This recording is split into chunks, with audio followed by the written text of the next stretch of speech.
আমাজনের রহস্যময় জঙ্গলের হৃদয়ে আপনাকে স্বাগতম, যেখানে অজানা রহস্য আর ভয়ঙ্কর কিংবদন্তিরা শতাব্দী ধরে অভিযাত্রীদের তাড়া করে আসছে।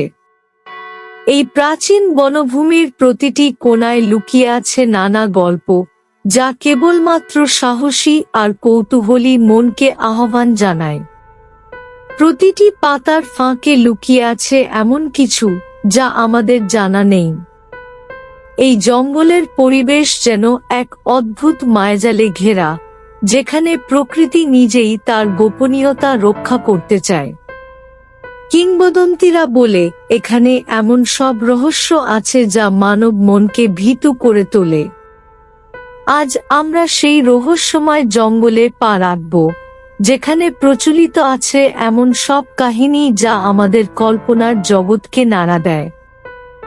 আসুন আমরা এই অভিযানে পা দেই এবং আমাজনের ভয়ঙ্কর কিংবদন্তিগুলোর রহস্য উদ্ঘাটন করি। আমাজনের গভীরে লুকিয়ে আছে রহস্যময় হারানো শহর জেড। এটি এমন একটি স্থান যা অভিশপ্ত বলে বলা হয়। যারা এটিকে খুঁজতে যায় তাদের গিলে ফেলে। প্রাচীন গল্পগুলো বলে বহু অভিযাত্রী এখানে এসেছিল, কিন্তু অনেকেই রহস্যময়ভাবে হারিয়ে গেছে। এই শহরের আশেপাশে ঘুরে বেড়ায় এক ভয়াবহ অভিশাপের কাহিনী, যা মানুষকে ভয়াবহ পরিণতি নিয়ে আসে। স্থানীয় লোকেরা মনে করে এই অভিশাপের কারণে যে কেউ এখানে এলে সে আর ফিরে আসে না। সাহসী অভিযাত্রী পের্সি ফসেট তার অনুসন্ধানী দলের সাথে এই শহরের সন্ধানে বেরিয়ে পড়েন, এবং তারপর থেকে তার কোনো খোঁজ মেলেনি। শহরের গোপন রহস্য এবং তার অভিশাপের কাহিনী আজও মানুষকে আকর্ষণ করে রেখেছে।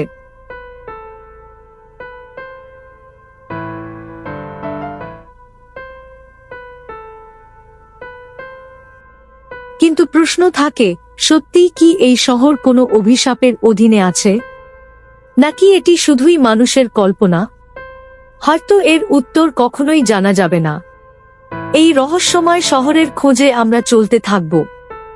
আমাজনের গভীরে অবস্থিত এলো এনকান্তো গ্রামটি যেন এক রহস্যময় কাহিনীর সন্ধানে আছে।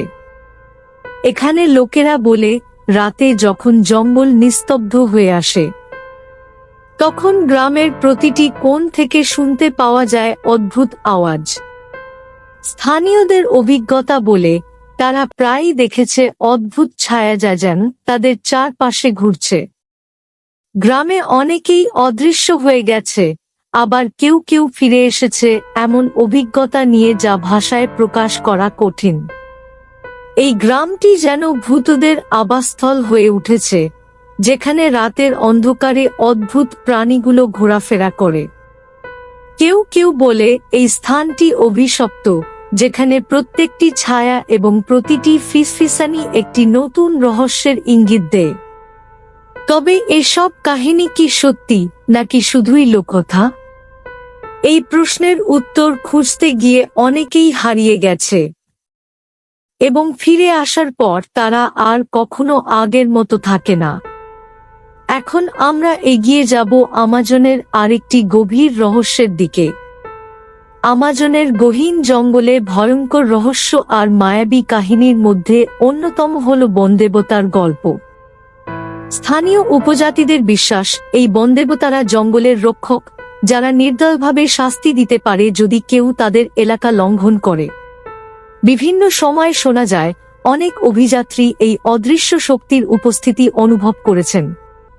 উপজাতিরা সতর্ক করে দিয়েছেন, জঙ্গলের গহীনে প্রবেশ করলে যেন বনদেবতাদের সম্মান করা হয়। অনেকে বিশ্বাস করেন বনদেবতারা কখনো কখনো সাহায্য করতে পারে, আবার কখনো বিপদ ডেকে আনতে পারে। এই বিশ্বাসের পেছনে রয়েছে অনেক গল্প, যেখানে দেখা যায় বনদেবতার আশীর্বাদে কেউ বিপদ থেকে বেঁচে গেছে, আবার কখনো তাদের ক্রোধের শিকার হয়েছে। আমাজনের এই রহস্যময় পরিবেশে জঙ্গলের প্রত্যেক কোণে যেন লুকিয়ে আছে অতিপ্রাকৃত শক্তি। এগুলো কি সত্যিই আছে, নাকি শুধুই কল্পনা? এই প্রশ্নগুলো আমাদের অনুপ্রাণিত করে আরো জানতে। আমাজনের রহস্যময় জঙ্গলের ভেতর দিয়ে আমাদের এই যাত্রা শেষ পর্যায়ে পৌঁছেছে। আমরা আবিষ্কার করেছি সেই সব ভয়ঙ্কর কিংবদন্তি যা যুগের পর যুগ ধরে অন্বেষকদের মুগ্ধ করেছে। প্রতিটি গল্প যেন এক অদ্ভুত অভিজ্ঞতার ছোঁয়া নিয়ে আসে। হারিয়ে যাওয়া শহর, জেড এলো এনকান্তর প্রেতাত্মা এবং জঙ্গলের আত্মার রহস্যময় উপস্থিতি, এই সব কিছুই যেন এক অবিরাম ধাঁধার অংশ। আমাজনের গভীরতায় লুকিয়ে থাকা এই সমস্ত রহস্যের পরেও আমরা কি সত্যিই সব প্রশ্নের উত্তর পেয়েছি? হয়তো কিছু প্রশ্ন এমনই থাকে যা কখনোই উত্তর পায় না। যখন সূর্যাস্তের আলো ধীরে ধীরে আমাজনের গাছপালার পিছনে মিলিয়ে যায়, তখনও তার রহস্যময়তা থেকে যায়। এই জঙ্গলের গভীরতা যেন অজানা রহস্যের এক অতল গহ্বর। হয়তো এভাবেই কিছু প্রশ্নের উত্তর খোঁজার দরকার নেই। আমাদের এই যাত্রা আপনাকে আমাজনের অব্যাখ্যাত রহস্যময়তার ভেতরে নিয়ে গেছে, যেখানে প্রতিটি কোণায় লুকিয়ে আছে এক নতুন গল্প, এক নতুন ধাঁধা। এভাবে আমাদের আমন্ত্রণ জানানো হচ্ছে চিন্তা করতে, কল্পনা করতে এবং সেই অজানা রহস্যকে উপলব্ধি করতে যা আমাদের চারপাশে ঘিরে আছে। এখন সময় এসেছে বিদায় জানানোর, কিন্তু আমাজনের রহস্যময়তার ছোঁয়া আমাদের স্মৃতিতে চিরকাল থেকে যাবে।